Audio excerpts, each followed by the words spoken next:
Well, it's great to see everybody. LC, it's good to see your face, man. Really excited today. We have Dr. Alex Arbach with us. This is going to be a lot of fun. We've started block 2 of the training. So at the end, if you have any questions about that, we'll hang on and talk about block 2. But we're going to kick it off today with Alex. Alex is the CEO of Momentum Labs, where they empower elite athletes to develop mental strength, focus, and resilience. He's an elite sports psychologist. He's the former head of wellness and development for the Toronto Raptors. He's served as a director of clinical and sports psychology for the University of Arizona, which is where he lives in Tucson now. He's worked with CEOs, startups, the guy's the best of the best. So really thankful to have him here today. So Alex is going to kick us off. I'm going to talk about developing strength and power. And then Pratik is going to talk about hydration. And then please save your questions for the end, and then we'll go through and answer anything that you have. So let me go ahead and share this.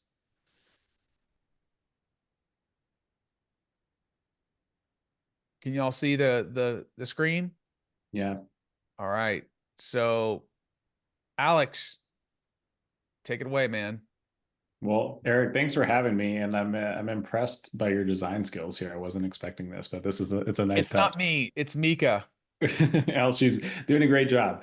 It's an honor to be here with you all. I'm looking forward to sharing a little bit more of my work. And what I wanted to start with, as far as our training, is really figuring out your self-talk and ultimately how you harness the voice inside your head.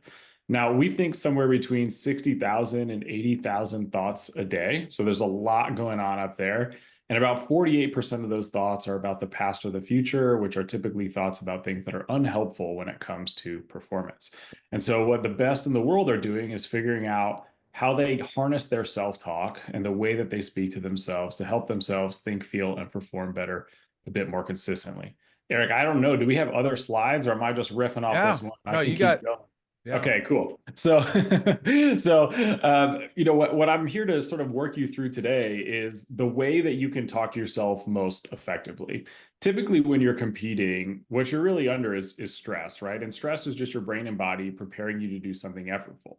But what you'll find is that your brain in stressful moments is trying to find creative ways to help you essentially stay safe, right? Your brain is designed to protect you from harm or threat, though playing pickleball or hiking or whatever other activities you're into doesn't quite fall into that category. Your brain doesn't really know the difference between, say, like the tiger in the bushes and walking onto the court versus an opponent who's ranked higher than you or who you've lost to before, or whatever it might be.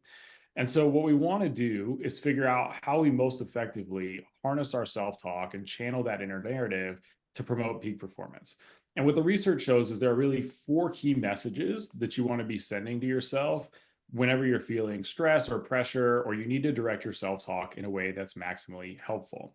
So, the first is to start channeling your self talk in the direction of, this is me being determined, right? So, whether you say things like, I'm here, I'm willing to win it, I'm willing to risk it all, I'm determined to perform my best.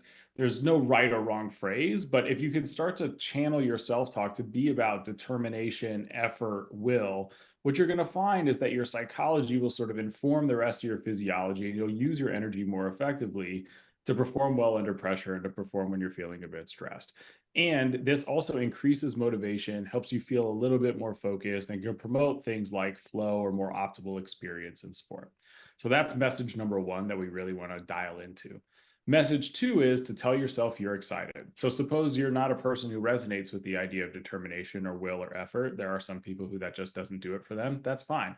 The next thing you could look at is telling yourself, I'm excited. I'm excited for this opportunity. I'm excited to play with my partner. I'm excited about showing what I'm made of. Like, there's no right or wrong, again, as far as framing the excitement. The key is to just recognize that psychologically and physiologically, the symptoms of nervousness, anxiety, and excitement are quite similar, right? So, how you frame it and the message you send to yourself is going to go a long way for ultimately changing the experience you have around that physiology. So, if you call it nervousness, you're going to feel a little bit more tense. Your body might not perform as well, right? You might short arm it or not swing through your strokes the way that you need to. If you tell yourself you're excited, even though the physiological symptoms are the same, now you're going to be a little bit more loose, a little bit more free, a little bit more flowing. The third message is to recognize that any of these signals that you have before a match are just signs that you care, right? Care is a great one because even if you're losing and things are not going your way and you get frustrated, you can even reinterpret that or reappraise that as a sign you care, right? No one gets frustrated about things not going their way when they don't care about it. So tapping into the fact that you care about what's going on in your performance is going to allow you to sort of settle in and let go of some of the tension that builds up over the course of a competition or any of that tension you feel going into it. And then finally, you want to think about these, all the opportunities you have to demonstrate your signature strengths or show what you're made of, right? So if you start talking to yourself like, I've got this, just be great. You've worked for this. This is what you've prepared for. This is what I'm made of. What you're going to find again is that your body will follow basically these positive instructions from your brain to go out there and perform at your best.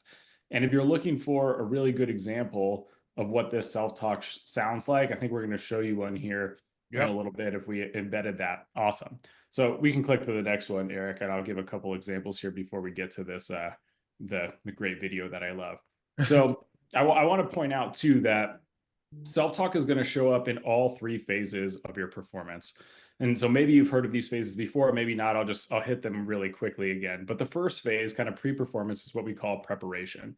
And you can use your self-talk in the preparation phase to build your confidence, guide your energy, and help yourself self-regulate. So what that means is if you're a person who's maybe a little too ramped up before your competition, let's say, or before your match, you can use your self-talk to channel that and calm back down, right? Maybe by saying to yourself, you care, you're excited, right? Like some of those framings we just touched on will help you come back to your zone of optimal functioning.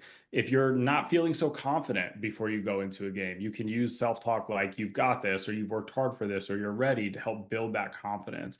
And again, the way that you're talking to yourself in this phase is going to go a long way for influencing how you perform when you get to phase two, which is competition phase, right? So when you're in competition, you want to use self-talk to release mistakes, stay focused, keep yourself energized, and ultimately guide your next action. Now, later on in one of these trainings, I'll teach you the release, reset, refocus routine that I work with most athletes on. But essentially, in competition, self-talk is great for helping you do things like let go of a mistake that you've made, right? Or a frustrating play that happens with a teammate. It can help you dial back into what's important now. The acronym we use is WIN, right? Like, what can I focus on right here, right now to help myself perform better? If you're feeling a little slow or you're dragging toward the end of the match, you can use self-talk to help yourself stay energized. Like, let's go, you've got this, keep it up, right? And then you can ultimately use it to guide your action. You can tell yourself how to swing better next time, or a way that you could adjust for a mistake. And again, these little instructional cues or motivational cues will go a long way for helping you manage your energy and ultimately stay present and perform at your best as you go through. And then the final phase of performance is the debrief phase. And oftentimes, this comes up negatively. Like if you've made a mistake, you spend a lot of time dwelling on what hasn't gone on. You have it hasn't gone well. You've got a lot of negative chatter. And if things have gone well, you often just move on pretty quickly. Most high performers I know, when they win, they don't spend a lot of time celebrating the wins. But if you take the time to really debrief and think through, okay, what did I do today that I want to keep doing? What did I do today that I want to do differently? What did I learn? Okay, how was I prepared? How did I show up during competition? All this inner narrative is going to help you actually consolidate what you've learned from the match and take that into future performance. So we'll show you this quick video here now, and then I'm going to give you a little bit of self-talk homework. This is one of my all-time favorite videos on high quality self-talk. And this is what, with a little bit of practice, your self-talk can sound like too. How bad you want it? How bad you want it? How bad you want it? Make the big play, huh? Make the big play. Huh? Control aggression. Control aggression. Come on. Control aggression. Control aggression. All that. All that. Control aggression. Be great. Be great. Be great. Nothing less. Come on. Log in. Log in. Huh? Come on. What you here for? What you work for right here? What you train for right here? Come on. Hey, one thing I want people to notice, this is the Super Bowl. This is like the pinnacle that's going to happen on Sunday. And if you don't know who Aaron Donald is, he'll be in the Hall of Fame. He's one of the greatest defensive linemen in the history of the National Football League. Sorry, I'm stealing your thunder, Alex, but you got to see, this is where most of us, this is like public speaking in front of 100,000 people. People will be vomiting in the back room. Go ahead, Alex. You're exactly right. So a couple key things I want to point out here. One is if you listen really closely, you'll hear some of these framings that we talked about, right? You'll hear him say things like, how bad you want it, right? He's getting ready to sort of show that he's determined, right? He'll tell his teammates or tell himself like, be great. And that kind of taps into the show what you're made of. The other thing I want to point out here is, Eric mentioned this is the Super Bowl, right? Like this is definitely not the first time he's talked to himself like this. And it takes a tremendous amount of practice to have this kind of inner narrative, but you can see how powerful it is when you get it right. And so, what I'm going to leave you with here is just a little bit of homework so that you can begin this practice. I want you to start by just doing a quick, simple self assessment, rating your self talk on a scale from 1 to 10. 1 being my self talk or my inner dialogue really doesn't help me. 10 being like, yeah, this helps me get the most out of myself. And no one's going to see your score. So, best to be honest with yourself, right? The reality is, like most people I work with, if they've never spent time working on their self talk, tend to give themselves somewhere in the 2 to 4 range. Most people don't naturally have super helpful self talk. We've all been raised to be pretty critical and to dwell on mistakes. That's just very culturally how we do it here in North America.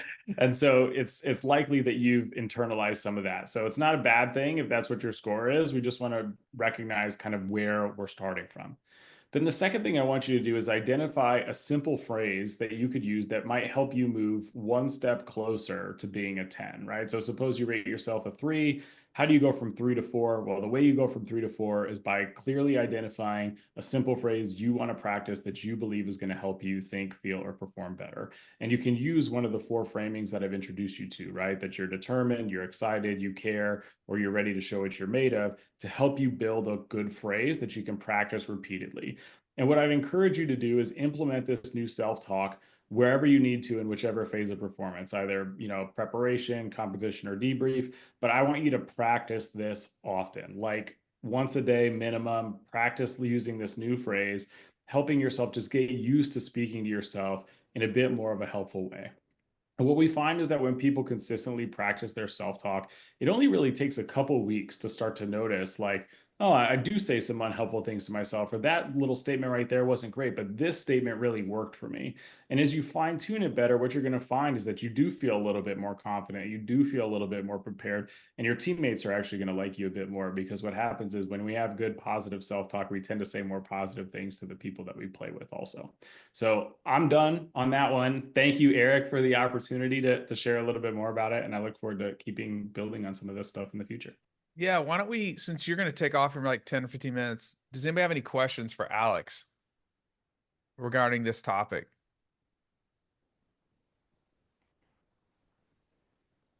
Nope. Cool.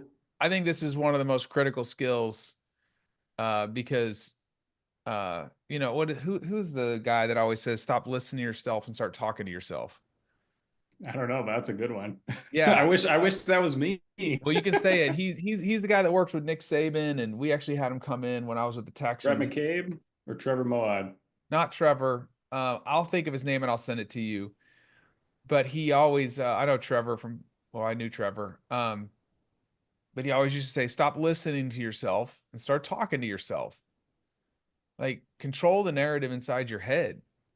So I'm now going to kind of switch and we're going to start talking about some fun stuff that I enjoy is training. Like, so we've had a little switch in the, and what we're working on right now as far as our training. We're working all these different components together, but we're really focusing on strength and power during this block. And so I want to give you a little bit of context behind this. So there's a lot of benefits to resistance training. Generally speaking, it improves sports performance. The literature is pretty clear about that. It mitigates the risk of injury. So there was a really cool paper that came out with Larson and colleagues back in 2018 that just showed strength training interventions across sports reduce the risk of injuries by about 66%. It's a really good study. This includes acute injuries like muscle strains, and then like chronic stuff like tendonitis, anterior knee pain, that kind of stuff. So if you're not strength training, like you're putting yourself behind the 8 ball when it comes to performance. And this is a group that wants to perform well. In addition, it increases like the robustness of your tissues. You're going to develop more robust musculature, tendons, ligaments. It increases bone mineral density. So as we age, one of the things that we really want to have is strong bones, and resistance training increases that. And then improves our overall coordination, joint stability. It's going to help you just be like a more efficient mover.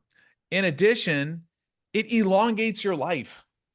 So I've been writing a blog right now about the cardiovascular benefits of pickleball, and I've been going through all these research papers. But generally speaking, everybody should get 150 to 300 minutes of what's called moderate to vigorous physical activity. And if you look at the data on pickleball, pickleball is moderate to vigorous physical activity. So if you do 150 to 300 minutes, so what is that? That's like 2.5 to 5 hours of pickleball a week, right? If you're playing singles, you're going to be on the vigorous side, so it's almost half that. And you do resistance training 1 to 2 times a week, you lower your risk of all-cause mortality by 41%, and your risk of cardiovascular disease mortality by 47%. These aren't small things. This is like saving your life stuff. So play pickleball and do resistance training, and statistically speaking, you'll live a longer life. So what is strength? Simply speaking, I wish you would have picked a different picture than that, but it's the ability to, I said somebody like squatting or deadlifting. I was thinking weights, but the ability to produce force irrespective of time.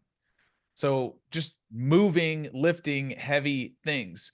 And so there's 5 types of strength. And this is a little bit deeper than I would take most people, but I just want you to see this. There's something called absolute strength, which is like the maximal amount of force that you can produce regardless of how fast it's moving. It's like picking up that 200-pound dumbbell or something really heavy. Then there's relative strength, which is kind of demonstrated in the picture above. Can you move your body weight? Can you push-ups? Can you do pull-ups? How strong are you relative to your weight? Then there's explosive strength, which is the ability to produce force quickly or rapidly.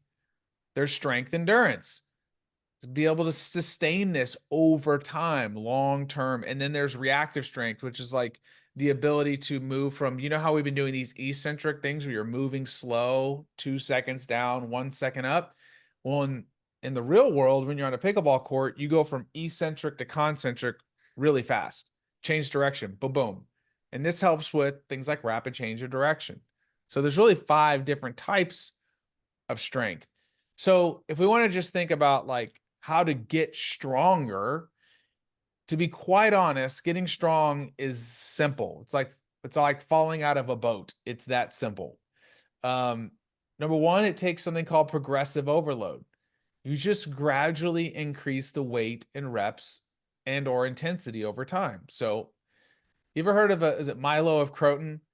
He was a boy and he had this like calf. So every day Milo would pick up the calf and he would put it down. And then as Milo aged, guess what the calf did? The calf got bigger, but Milo kept picking it up over and over time. By the time Milo was a grown adult, the calf was a cow and he could lift a cow. Why? Because he slowly increased how much he could lift over time. So as you see, like we didn't start off super intense in the program, but we're slowly increasing how hard and intense things are. Another thing is something called a SAID principle, specific adaptation for imposed demands. You get what you train for. If you lift slow and heavy all the time, you're going to get really strong, but you may not be able to produce force quickly. If you want to get better at forehand drives, you practice your forehand drives. But if you ignore dinking and playing at the non-volley zone, then guess what? You're not going to be really good up there. So you get what you train for. This is like a global principle.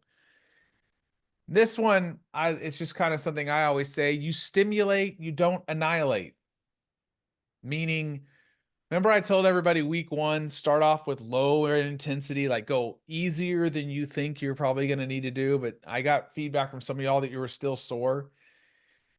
You always want to take it slow. You want to give the body just enough stimulus to adapt, but not too much where it like debilitates you and you can't sit on the toilet the next day. And then when you're developing strength, you need a lot more recovery between sets. So some of you may be like, man, we're resting 2.5 minutes. I've never done that before. Well, if you're going to be lifting heavier things, you need more recovery so that you can reproduce the amount of effort that's required to move that. If you're just going back to back to back, it's like why CrossFit, you can't, like if your maximum squats 225 pounds, if you're doing a CrossFit wide, you may only be able to do 95 pounds because you couldn't do that straight for 10 minutes, right? And then the last part is you have to refuel and recover, meaning you have to give your body what it needs to rebuild itself, and you need to get enough sleep, which we talked about last time. So that's strength. So what is power? Power is the ability to produce force rapidly, or it has a velocity component, a time component. So this is critical for accelerating, like first step quickness, coming off the baseline and sprinting towards the non-volley zone. Jumping, striking, sprinting, and changing of direction. This is where power really, really comes into play.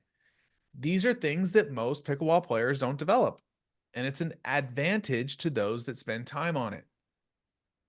So how do you develop power?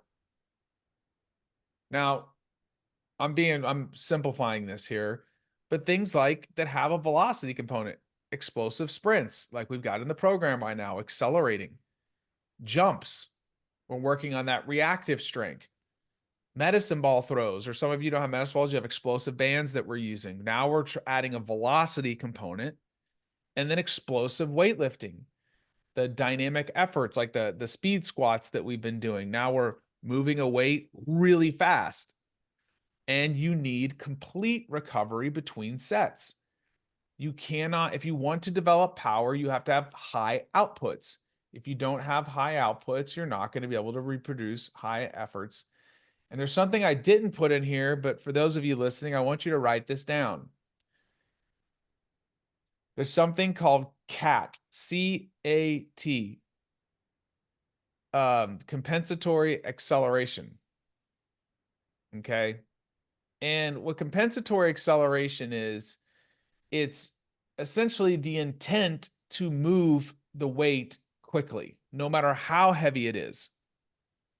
So for instance, if you're doing a speed squat or a dumbbell press or a reverse lunge on Wednesday, you lower under control, and whether it's heavy or not, your intent is to move it quickly and safely. Does that make sense? What happens is you actually recruit more fast twitch muscle fibers. You recruit more motor units that increase power. It's kind of crazy, but your intent to move fast actually helps increase power output. That's why anybody at any age can get improved power. You could use a chest press machine and you could try to move it quickly, even if it's a heavy weight. So when we're doing these exercises where we have a slower eccentric and a faster concentric component, I want y'all to use this compensatory acceleration and try to move the weight quickly and safely. When we do med ball throws, you try to throw with power. Does anybody have any questions about that?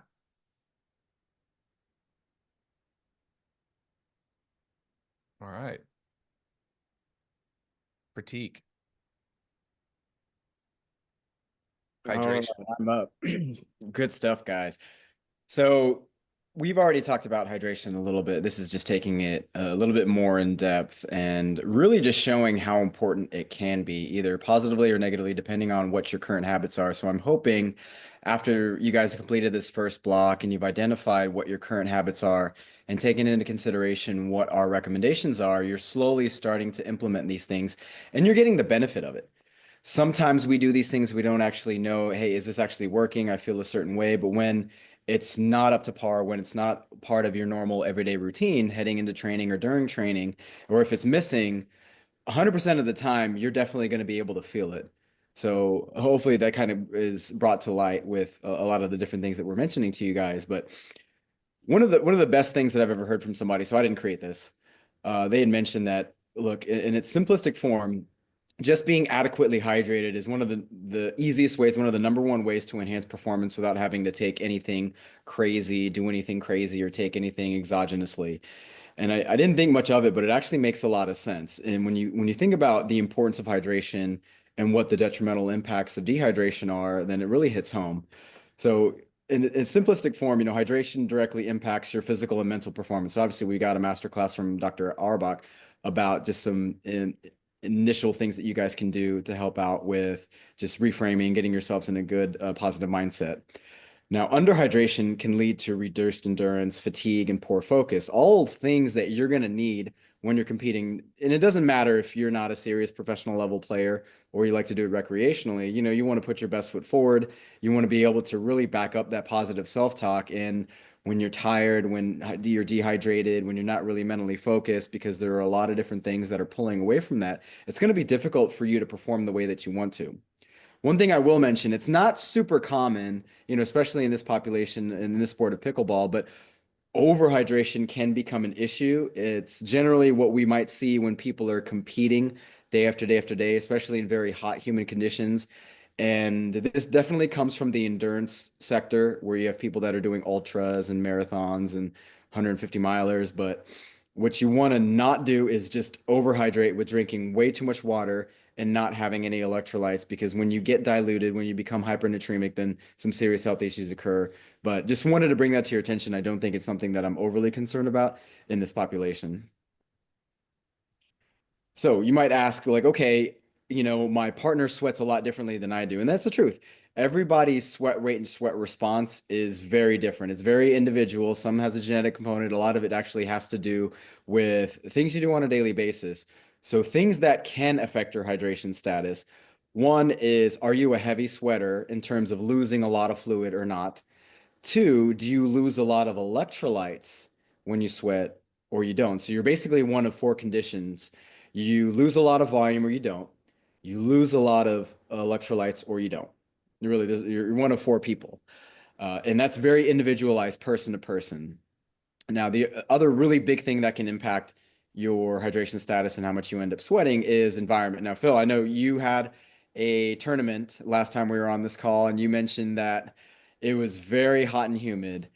And, what we've seen, I've done a lot of actual testing of sweat rate and sweat concentration data on athletes of a variety of different backgrounds, is you will sweat out more, and your hydration status is definitely something that needs to be on par when you are competing, and or if those conditions are very hot and humid.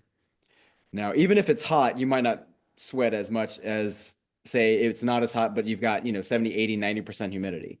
So understanding where your environment is, are you playing indoors, are you playing outdoors? Is it, summertime? Is it wintertime? Those things can definitely affect your hydration status. The next is, how much energy do we have stored in our muscles? Remember when we talked about eating carbohydrates, we store them in our muscles, we store them in our liver. When we start to exercise and train, we need that quick energy. So we break down that muscle glycogen. If our stores are full, then we're going to have a lot of energy. We're not going to lose too much body water. But if our stores are not full, then the body's going to be like, hey, we're breaking down energy. We need to get it from someplace. And then hydration status does get affected a little bit more. The next is just general food and fluid intake. Are you drinking the recommended amount that you can and should be? Are you eating high quality foods, more single ingredient foods, things that have a high volume of water, fruits and vegetables, soups, broths, things of that nature? Next is travel and flights. We've had a lot of, our athletes within the program just over the past month or so travel all across the country to compete, to participate in different events, different tournaments. When you are actually at altitude or on a flight, there's more fluid that is getting utilized throughout the kidneys. You go from about 3 to 4 liters to about 4 to 5 liters. So rule of thumb is there's a higher rate of dehydration when we're flying. So if you consume around 8 to 10 ounces of fluid per hour, depending on the duration of that flight, then you can kind of mitigate some of that. Another thing is, if you're somebody that participates in sauna, you do ice baths, hot cold therapy, again, you're stimulating the body to sweat or force to, expire more oxygen, and that can influence your hydration status. Medications and supplements. So obviously, in this day and age, a lot of people are taking a lot of supplements, a lot of medications for a variety of different reasons. Now, there are positive benefits to it, but they don't go without any kind of consequence. So that's always something to be aware of. If you're supplementing with creatine, if you're on a variety of different medications, you definitely want to make sure you're staying on top of your hydration and fluid intake. if you're like us, we've had sickness run through the house at the beginning of January. I know that you know, a lot of the athletes and clients that I work with are dealing with the flu, the norovirus. So we know that when we're sick, one, our body temperature goes up and we actually we burn more calories because the body's trying to fight the infection. We also aren't as hungry and we sometimes might not be as inclined to drink more water. So having some sickness, you know, having some GI issues or getting a stomach bug, that can influence our hydration status. Others is poor sleep. So poor sleep is kind of correlated to dehydration. Dehydration is kind of correlated to poor sleep. So it's kind of this roundabout effect where you don't want one bad thing leading to another and you follow through the snowball effect. It's kind of staying on top of that. If you happen to snore or mouth breathe, you're going to lose a little bit more fluid through respiration versus nasal breathing at nighttime when you are sleeping, something to think about too. Alcohol, recreational drug use, obviously alcohol is a diuretic. And last but not least, probably doesn't mean too much within this community, but tattoos. So ink on the skin, especially if you have a lot of ink covering the skin, does impact the body's ability to resorb, which is meaning taking back in electrolytes back through the skin. So because of that ink. So they've done a few studies looking at this. So the larger volume tattoos you have on you, the more you potentially could have some hydration effects, especially if your habits are poor. I remember telling this to the Giants team way back in 2017 or 18, and then Odell, who's very tatted out, if you know who Odell Beckham Jr. is, he like grabbed me afterwards. He's like, "Hey, we need to talk." Hmm. I was thinking about that. I'm like, my goodness, there's a lot of implication for that now. Yeah, but we don't have to, you know, worry too much as long as we have good habits and as long as we think about things and we're preparing and we're planning in advance, we shouldn't have that many issues. So, uh, quick and easy ways just to assess, am I hydrated or not?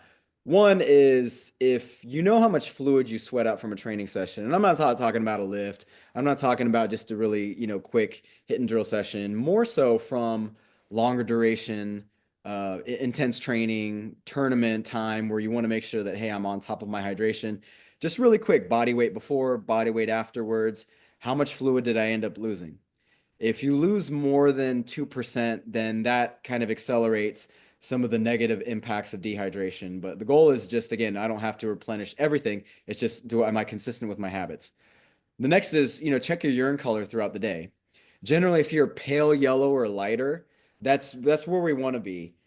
And it's not about just chugging fluid nonstop and always being this very super clear, because if that's the case, that just means that you're over consuming fluid and the body can't hold on or use it. So what is it going to do with any extra fluid? It's, you know, you're going to go to the bathroom, you're going to pee it out.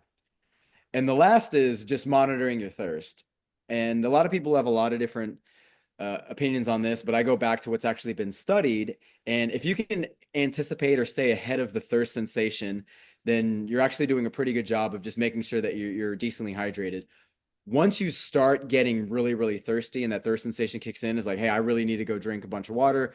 And then you drink and you don't really stop until you've had 10, 12, 16 ounces, then you're definitely dehydrated. And the body's just telling you like, hey, we need fluid for a variety of different reasons. Slide. So again, how to assess your sweat rate and concentration. We don't have to go in depth in this. If you guys are interested, we can talk a little bit more offline in the circle group. But there is a calculation where you'd want to know what your pre-exercise weight is. You want to know what your post-exercise weight is. You want to assume that you know how much fluid that you consume during a training session, during a tournament, during competition. And you also want to account for, did you go to the bathroom? And that can generally be accounted if you've got a scale. You can kind of weigh yourself before and after and just get the volume of what you ended up peeing out. And that gives you more of an idea of what your sweat rate is. If you're wondering like, hey, am I a salty sweater or not? They do have sweat patches that are now available direct to consumers from a variety of different companies. Some from like Nix Biosensors, some from Levin. Gatorade has their own where you put it on the forearm. They've done a lot of validated studies. The issue about the Gatorade patches, it doesn't work about, you know, 75% of the time, which can put people in a precarious position if you've purchased it and it doesn't actually work. So that's something that we can have a discussion offline about that in the circle group if you're interested in learning more. When to hydrate, pretty simple. A big fan of upon waking, drink some water, get a little bit of electrolytes in it. It can be something as simple as using like a half an LMNT pouch. You can actually use salt, sea salt. It's much of a cheaper option. And before, throughout the entire day, usually you'd want a hypotonic solution. What that means is it just doesn't have a lot of electrolytes or carbohydrates in them. You don't need to be drinking Gatorade at meal times. You don't need to be drinking Gatorade in the middle of the day before your lunch starts. Generally, water is going to suffice. You definitely want to make sure that you are following good recommendations before training, during training, and afterwards, just to replenish what you've lost.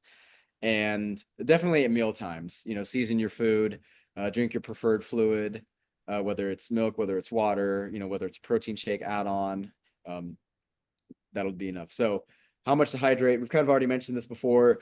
4 hours before, it's anywhere from 10 to 16 ounces. 2 hours before, you're going to get another 8 to 12 ounces. You can make sure before training, you can add in those electrolyte boosters. During training, if it's not going a long time, if you're just doing your lifting session, water is going to be sufficient, especially if it's less than an hour. If you're going longer than an hour or you're outside in hot and humid conditions, then drinking a sports drink with electrolytes, and I'm basically talking about Gatorade and Powerade because that's what they were created for, will do you a benefit. Afterwards, if you do want to monitor your weight and say like, hey, I lost 2 pounds. I just sweat out 2 pounds.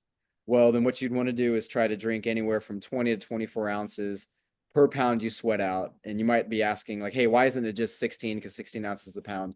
And the reason is the more fluid you consume, you're going to end up losing a small percentage, about 25% due to urine losses. So that's why we advocate for a little bit more. And what to drink. Again, fluids that support hydration. There's a really great slide that just shows all the different beverages that have been studied and looked at in terms of what helps with rehydration.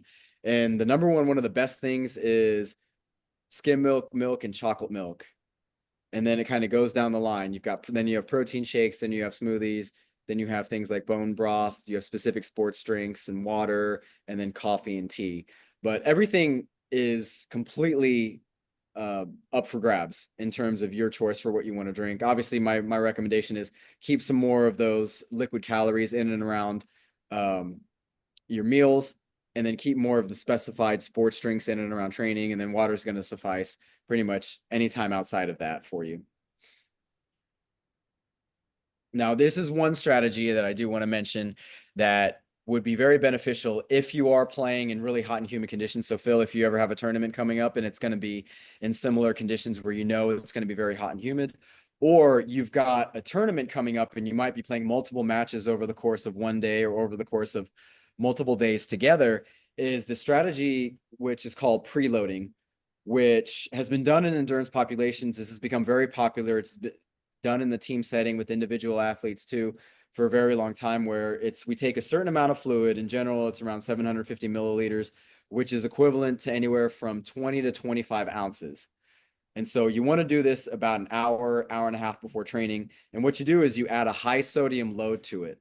So I've done the math for you from what's been studied, and this is anywhere from 1.5 grams to a shade under 3 grams of sodium that you would add to this 20 to 25 ounce mixture. And what you do is you just sip on it. You don't want to chug it. You want to sip on it from the time you start and try to finish it within 30 minutes, within, a short time period before you start. And the reason is when you have that high sodium load, sodium helps hold on to water, because sodium's outside the cell, potassium's inside the cell. They're constantly going inside and outside. So sodium's going to grab water and take a concentration from high to low. So it's just going to pull water into the cell. So it increases plasma volume. What this has been shown to do is it does help make sure you are hydrated before going into a training session. It does allow for you to minimize that increase in body temperature. So we don't actually sweat as profusely or sweat as much when we start training. And it helps keep that body temperature down, helps keep your heart rate down too. So you actually you're able to do more work for a longer period of time before you really start to sweat, before heart rate goes up, before you start using a lot more energy. Training hydration needs, again, this is just reiterating what we said before. Short workouts, water is sufficient. Longer endurance workouts, sports drink with electrolytes. For competition's sake, you can use the preloading strategy, but also make sure that you have fluids, with some carbohydrate, with some electrolytes, or have electrolyte add-ins that you can utilize when you're training, in between matches, just to make sure you're rehydrating, but also preparing for what you have upcoming next. And then again, just understanding that hydration status isn't just all about fluid losses. It's also a combination of what you choose to consume afterwards. So key nutrients for recovery, carbohydrates are really important because when you're training intensely, especially for a longer period of time, you're using stored energy, you're losing the carbohydrates, which also binds with water to store in the muscle. So if you're using it, you're losing a little bit of that water too. So for recovery strategies, that's always why we recommend making sure you get enough carbohydrate, make sure you get enough fluid to go along with that. Replenishing phosphocreatine. So when you are doing high intensity movements, you are utilizing your creatine phosphate stores. So that's one of the big reasons why we do recommend creatine supplementation. So when you do take creatine and it stores in the muscle, it also binds water with it too. Aside from that, something that can also help with fluid balance is making sure you're getting protein after with your recovery option, whether it's a shake, whether it's a smoothie, whether it's a meal. And if you need additional support, you have oral rehydration solutions. You know, Pedialyte makes them, Drip Drop, LMNT, a lot of these packets, which are now very readily available, can assist with just making sure that not only are you getting the fluid in the body, but you have the electrolytes in it to hold and make sure that it's going to where it needs to within the cells. So basic takeaways are hydration is one of the easiest ways to improve performance. When you're dehydrated, it's going to make everything that much harder. It's going to be harder to maintain the same level of performance. Your legs are going to get tired faster. It's going to be more difficult for you to think the way that you want to. So, you know, thinking through different points and how you want to approach your shots and execute, you know, your strategies becomes that much more difficult. We can assess our hydration status by monitoring our weight, making sure we're not losing too much during training, check our urine color, and just staying on top of our thirst sensation. You know, you definitely want to make sure that you are planning your hydration before, during, and after, and then continuing on with all the different training that you end up doing. And just know that you can use electrolytes strategically. And I'm a big advocate of using electrolyte boosters or powders just around training. You know, you can season your food when you have your meals, so you don't have to worry about, you know, hey, do I need to put electrolytes in my hydro flask at 12:44 p.m. Central, you know, in the middle of the day? No, you don't necessarily need to do that. I would keep it in and around your training sessions. Thank you, Pratik. So let's open it up for questions. We hit a lot today. I mean, we talked about mental performance, strength and power, and hydration. So if y'all have any questions about this or the second block of training, let's dig into them.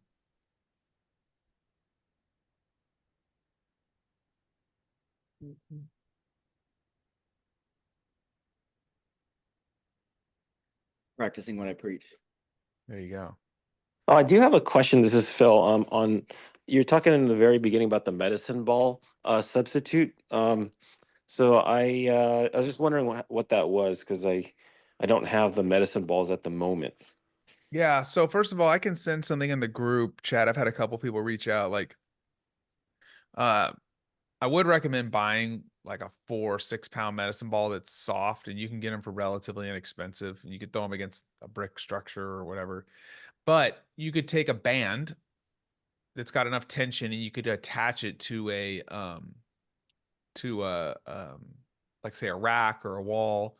And so for the perpendicular throws, you would just start like this and then rotate quickly. And then when you do parallel throws, you would have to fix the band behind you, and you would just start here and come to the front. The key thing is that you have enough resistance that it's not just like zero weight. Does that make sense? We're trying to move, and ballistic exercises like med ball throws are really good for power output. So you can use a band to substitute. All right, thank you. You said you recommend getting 4 6-pound medicine balls? A 4 or 6 pound medicine ball. Oh, Like, okay.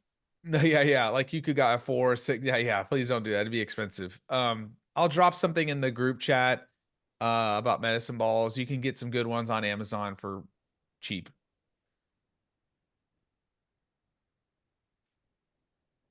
The key is it's not too heavy. You don't want like a 20-pound ball. You can't throw it fast. Got it.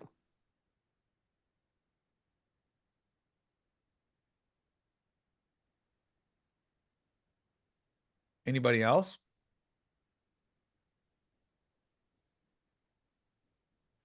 Well, I really appreciate y'all. We're trying to put together like the best information absolutely possible for you. I would go back and re-listen to what Alex said. That guy is really one of the best in the business, and he's going to be doing three presentations. And I will say this, I'll also put some stuff in the group chat. Like they do have a consulting group. If you are somebody that's like, man, I'd really love to talk to somebody about mental performance, they have a team on that. But he does a lot with AIM-7, and he's a good friend. So very thankful that he did that today. But if anybody needs anything, please reach out. We're here for y'all. And really excited about the progress, and I will see everybody else in 2 weeks. Okay. Thank you so much. You got it. Talk soon. Talk soon.